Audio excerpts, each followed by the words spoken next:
Dr.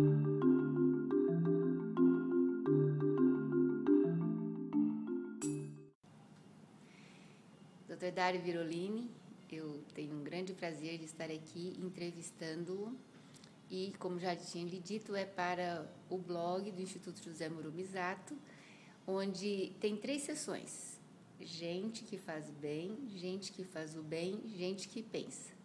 E eu realmente acho que o senhor enquadra em qualquer uma dessas situações. Bondade sua, mas tudo bem. Obrigada, doutor Dário, por estar aqui.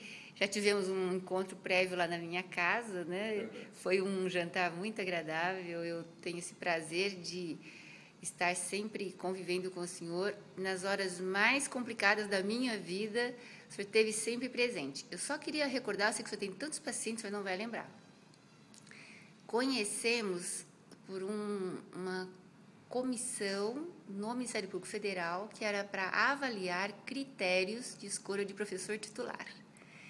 A partir dali, eu me identifiquei muito com o senhor, porque o senhor é competente, é muito atualizado e tudo que o senhor faz na vida, fiquei sabendo também das suas atividades na área de violência, tudo isso me atraiu bastante. E, sem saber o que ia acontecer na minha vida, voltando de Natal, o senhor estava sentado dentro do avião de madrugada. Acho que 1 mês, 2 meses depois, não me recordo como, eu tive um problema pós-cirúrgico, o senhor está lembrado bem, e o meu marido me disse: 2 pessoas, ou o Dr. Sérgio Dói ou o Dr. Dário Birolini. E daí o senhor estava em Campinas, salvo engano, numa banca, logo o senhor veio e decidiu não reabrir a cirurgia e conseguiu só com dieta, e fiquei quase 1 mês internada, ia e voltava com dores violentas, mas enfim, eu não queria sair mais do hospital, porque lá eu me sentia bem. Mais segura, inclusive. Bem mais segura.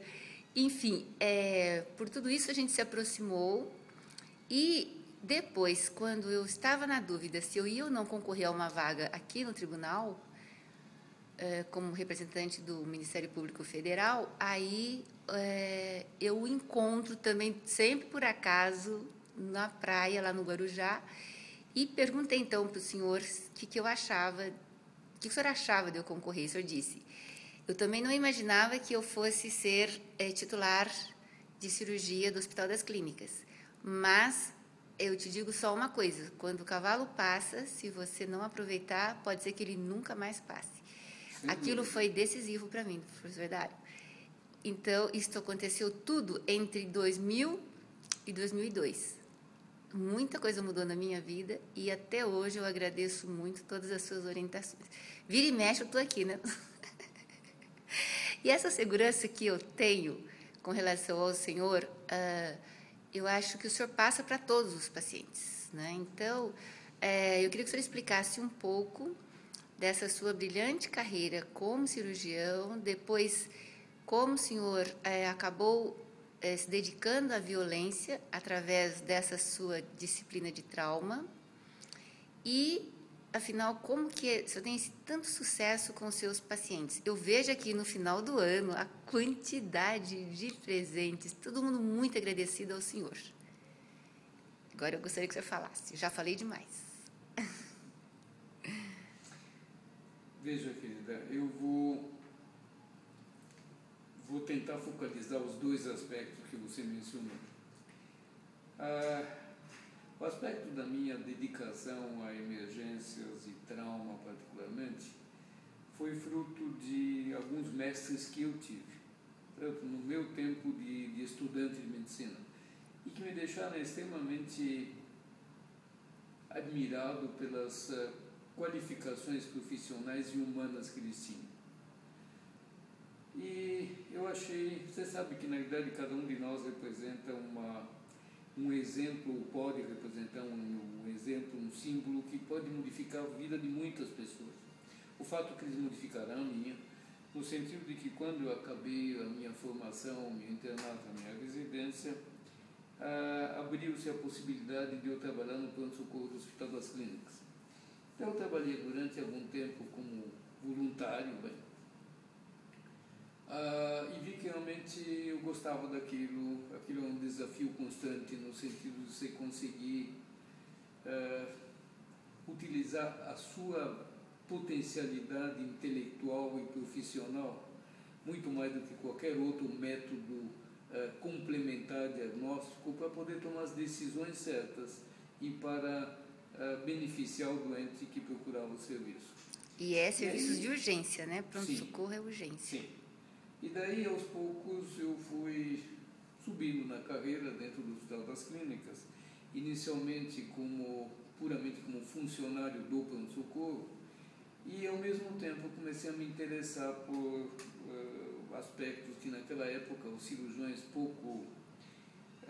afinal, tinham pouca familiaridade, que era aquilo que a gente chamava de metabologia cirúrgica. O que é isso daqui?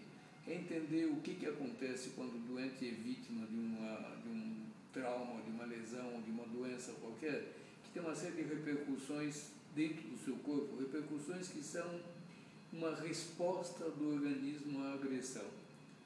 Isso te faz entender muito mais claramente o que é o ser humano, como é que ele se comporta do ponto de vista fisiológico, do ponto de vista funcional. O fato é que nesses anos de pronto-socorro eu fui me aprimorando nisso, fui amadurecendo, e eu tive a possibilidade de começar a fazer paralelamente ao serviço no pronto-socorro do Hospital das Clínicas, me vincular à Faculdade de Medicina inicialmente como, afinal, fase mais inicial de carreira. Eu, aos poucos fui subindo, fiz a minha tese de doutorado, depois de livre docência, depois um concurso que hoje em dia não existe mais, que é o de professor associado, e num determinado dia, graças à visão e ao entusiasmo de alguns dos professores da época, foi aberto um concurso para a cirurgia do trauma. E eu concorri e ganhei. Aliás, foi fácil ganhar porque eu era o único candidato. E cirurgia do trauma realmente nunca foi um tipo de... atraente. De especialidade, de setor muito atraente, porque se lidar com tiro, facada, atropelado, queda, queimados e assim por diante, seguramente não é uma coisa muito atraente do ponto de vista psicológico e, infelizmente, também não é do ponto de vista financeiro, né?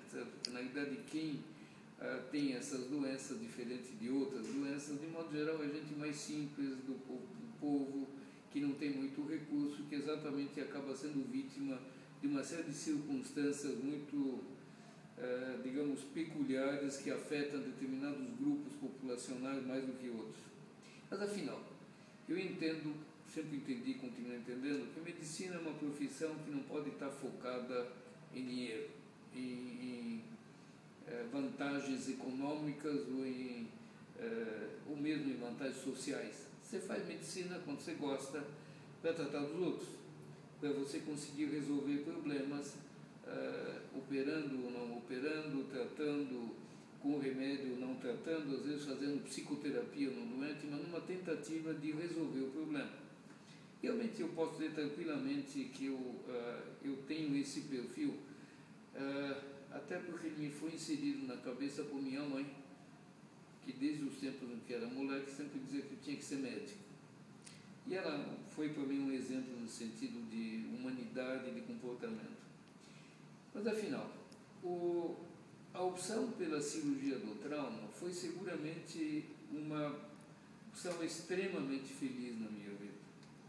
E me permitiu não somente divulgar conhecimentos e mudar toda uma estrutura assistencial do país, que era muito primitiva naquela época, mas eu acho que me permitiu amadurecer pessoalmente, fazer com uma série de outras pessoas que trabalhavam comigo amadurecessem exatamente dentro dessa ótica de ver o doente como um todo, de dar um atendimento adequado para o doente, e um atendimento tanto físico como um atendimento psicológico, você entendeu? Então, acho que foi uma opção de vida fantástica para mim. Conforme você disse, ainda bem que eu tive a coragem e a percepção de subir no cavalo quando ele estava passando do meu lado, e daí a minha vida evoluiu nesse sentido. Eu me lembro na sua aposentadoria, que foi assim concorridíssima, e o senhor comentou comigo que a diferença na sua vida foi a vida acadêmica. Isso, eu tenho isso comigo até para explicar para os alunos, né, que ser um mero médico, ser um mero advogado não é a mesma coisa do que aquele que também se dedica a aprofundar os estudos, né, e como o senhor, principalmente, devolver para a sociedade, né? Então eu acho assim, esta percepção do senhor, essa visão do social, de não acumular e não pensar só em acumular riqueza, essa é a grande chave da sua realização profissional, pessoal, não é? E depois também, no finalzinho, eu gostaria de terminar com o aspecto familiar. Mas quanto a esse aspecto social, gostaria muito que o senhor me dissesse por quanto tempo o senhor ficou na periferia estudando violência, em relação à sua experiência com cirurgias de trauma? Você veja, na realidade, eu não posso medir isso em tempo, porque na realidade não é que eu tenha me mudado ou tenha frequentado muito a periferia, mas na realidade, exatamente em função da minha vida acadêmica, da percepção da necessidade de influenciar a sociedade para que fosse mudado a forma de enxergar violência, trauma, assim por diante, eu acabei me vinculando a uma série de entidades, o CEJAN, que você mencionou na nossa conversa preliminar, foi uma delas. É centro? É o Centro de Estudos João Amorim, que João Amorim foi um médico do passado, um cara muito bem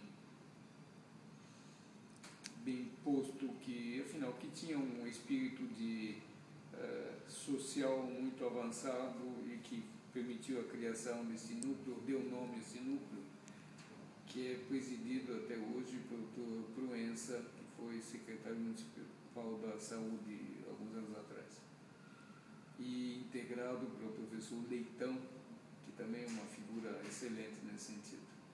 Mas, afinal, isso foi apenas uma pequena parte. Na verdade, a minha vida, do ponto de vista de conhecer a realidade da periferia, das dificuldades, foi, em parte, por visitas locais, mas, em grande parte, pelo próprio atendimento dos doentes no pronto-socorro do Hospital das Clínicas. Onde, conversando com o doente, e veja bem, mais uma vez insisto, mantendo com o doente um vínculo no qual você conversa, você ouve aquilo que ele tem para te contar, você explica o que está acontecendo, afinal, vínculo esse que é um vínculo fundamental no exercício da medicina. Então, na verdade, você consegue entender toda uma realidade social, econômica, cultural. Através desta troca de conversas. Dessa troca, dessa informação, você entendeu?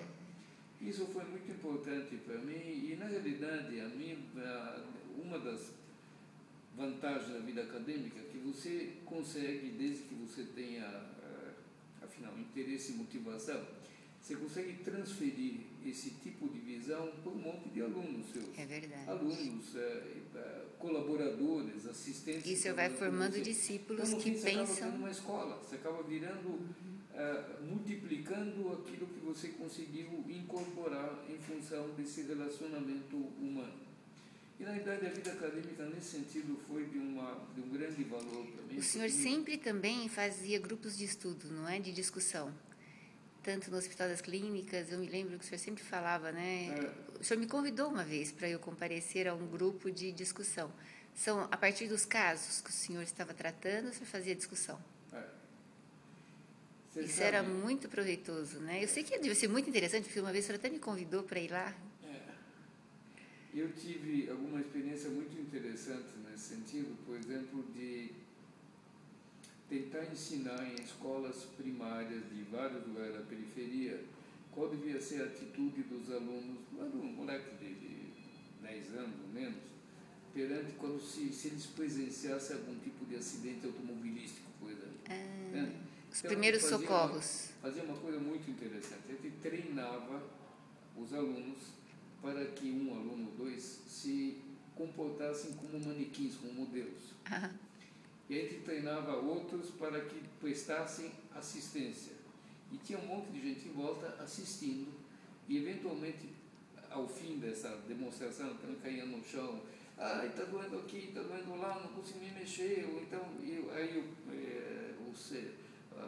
digamos, os que tinham sido instruídos davam um atendimento inicial e depois os outros eram arguídos. Bom, o que vocês acharam? O que vocês fariam no lugar deles? O que vocês acham que foi bom? Intencionalmente, eles eram instruídos a cometer erros para poder alertar as pessoas que estavam lá. Afinal, fiz isso algumas vezes e foi uma experiência extremamente interessante. Aliás, eu acho que nas escolas públicas devia ter alguma coisa desse tipo para alertar os alunos, tanto quanto ao problema em si, como enfrentar o problema quando ele acontece. Mas, afinal, tudo eu estou me recordando, parece que o senhor também estabeleceu toda uma rotina de atendimento de urgência, não é? Sim, é muito conhecido este seu método, não é? A rotina acabou sendo, em parte, importada, no sentido de que existe um programa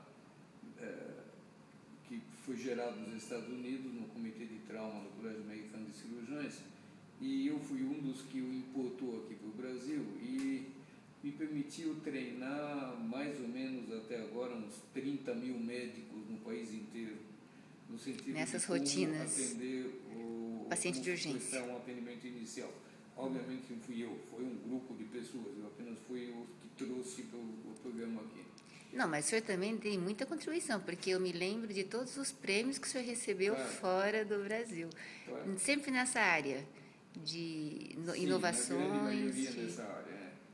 Até porque exatamente em função do grande movimento do pronto-socorro do Hospital das Clínicas, a gente tinha uma experiência que poucos serviços no Brasil ou no exterior e no exterior. E sendo um núcleo universitário, acadêmico, nós discutíamos as situações, tentávamos achar soluções, implantávamos normas assistenciais voltadas para a nossa realidade. Por que eu digo isso? Não adianta você importar uma norma, um protocolo que é gerado na Suécia, nos Estados Unidos, no Japão. Você tem que fazer o seu aqui. E tem que ser feito de uma maneira objetiva, discutindo abertamente sucessos, insucessos, dificuldades e assim por diante. E realmente acho que isso eu consegui fazer durante toda a minha atuação como professor titular. Foi extremamente útil porque realmente conseguimos implantar uma série de rotinas que até eu hoje me lembro, uma vez o senhor comentou os prêmios que o senhor ganhou. Pouca gente no Brasil recebeu esses prêmios que o senhor recebeu internacionalmente. Os colégios de cirurgiões lá que o senhor explicava. Isso é fruto do fato de que, obviamente, pelo fato de estar gerando esses trabalhos, você acaba sendo convidado para cá, para lá, você dá aula. O senhor já rodou o mundo. Coisa importante na realidade é saber que você pode contribuir para uma melhoria da qualidade de vida da população, que realmente é um dos aspectos, acho que mais importantes, tanto da sua vida como da minha.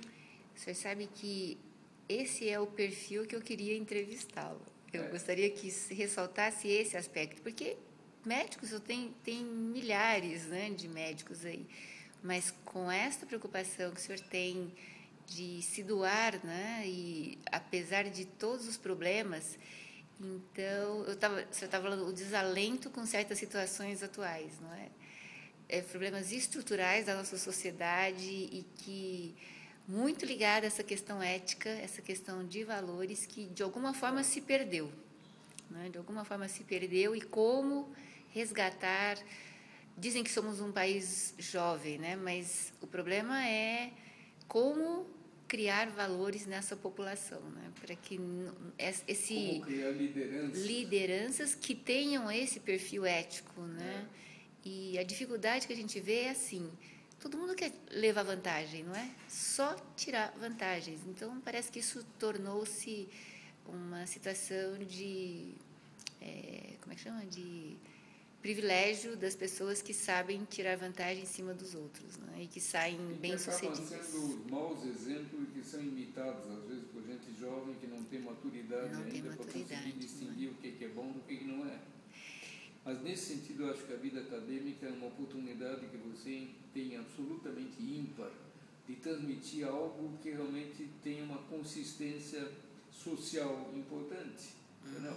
Então, na verdade, eu acho que a vida acadêmica é uma vida que deve ser valorizada, coisa que não necessariamente é muito, mas de qualquer forma, valorizada não apenas economicamente, valorizada do ponto de vista social, do ponto de vista de relacionamento humano, de reconhecimento daquilo que ela representa, ou pelo menos pode representar perante a sociedade. Eu vi agora também este livro que o senhor me deu até para eu dar uma lida, a preocupação que o senhor tem em relação médico-paciente, entre outras coisas, né? Como o senhor disse, tem uma cicatriz, o senhor perguntou, o paciente não sabia nem o que era. Ou seja, o médico não esclarece, não tem esse interesse, não é? Impressionante como... Não, você sabe, o núcleo central da medicina é a relação médico-paciente. A relação médico-paciente é que você tem que conversar com o paciente, entender aquilo que ele tem, vê-lo dentro de um contexto social, econômico, cultural, religioso, porque afinal, cada um é cada um, entende? E basicamente, essa é uma coisa fundamental, entender que quando você trata de um doente, você não trata de um pedaço do doente, você trata do doente. É verdade. E o doente, e muito menos se trata de exames ou de achados de imagem, de ultrassom, de tomografia, o que for. Você tem que ver o doente como um todo e não simplesmente ficar olhando para a doença, especificamente para o órgão afetado, para o exame de laboratório, para a imagem. Você vê a pessoa, não é? Claro, como um todo. Você vê a pessoa como um todo. E entendendo que você é um cara que tem as suas limitações e, portanto, não, você pode... Eu vejo que o senhor só trata com casos extremos, né? Acabam chegando aqui, muitas vezes, as situações quando já deu tudo errado e o senhor tem essa... Como é que chama? Essa capacidade, não é? Não, mas isso é subproduto da minha experiência. Da experiência lá no Hospital das Clínicas. E outra coisa importante é entender que hoje em dia nós temos uma situação muito peculiar. Apesar da comunicação ser muito fácil, um processo muito fácil, ela não está existindo. Mas ela não é utilizada entre profissionais. Então, cada um faz um pedaço, prescreve um remédio, pede um exame e não fala com o outro. Pelo amor de Deus, isso é uma coisa sem pé nem cabeça. É verdade. Sabe? E eu só queria que o senhor finalizasse, era explicando essa importância que o senhor atribui à família. No final do ano, por exemplo, eu nunca tinha visto alguém que tivesse esse cuidado de passar uma carta do ano todo, com as atividades todas, mas não é só do que o senhor fez, mas do que a Marilda fez, do que seus filhos e netos aconteceram. E com isso o senhor mantém todo mundo informado, isso até para não ficar suscitando curiosidades, né? Você tem muita facilidade para escrever, isso para o senhor não custa, né? Você sabe que obviamente a família é um pedaço fundamental da nossa vida. Infelizmente, nem sempre, praticamente nos dias de hoje, nem sempre ela é consistente o suficiente para ser levada adiante. Mas, de qualquer forma, eu tive a sorte de encontrar uma mulher ótima, de ter filhos, tenho 4 filhos muito bons, e eu me orgulho muito deles. E assim como eu me orgulho muito dos meus amigos em geral. E por isso que eu, todo fim de ano, mando uma cartinha de Natal na qual eu conto tudo aquilo que aconteceu durante o ano. Não é para mim, para dizer o meu sucesso, é para contar exatamente o que aconteceu com a minha família. Esse ano fica tranquilo que você vai receber. Mas é muito interessante partilhar. Quem não tem problemas nenhum só recebe com bons olhos. Eu acho que assim, tudo depende para quem o senhor manda, não é? O senhor sabe para quem circular esta carta, né? Doutor Dário, olha, foi uma oportunidade única estar aqui numa tarde, no final de expediente do senhor, o senhor conseguir reservar esse tempinho aqui para a nossa conversa. Muito obrigada, doutor Dário. Muito obrigado.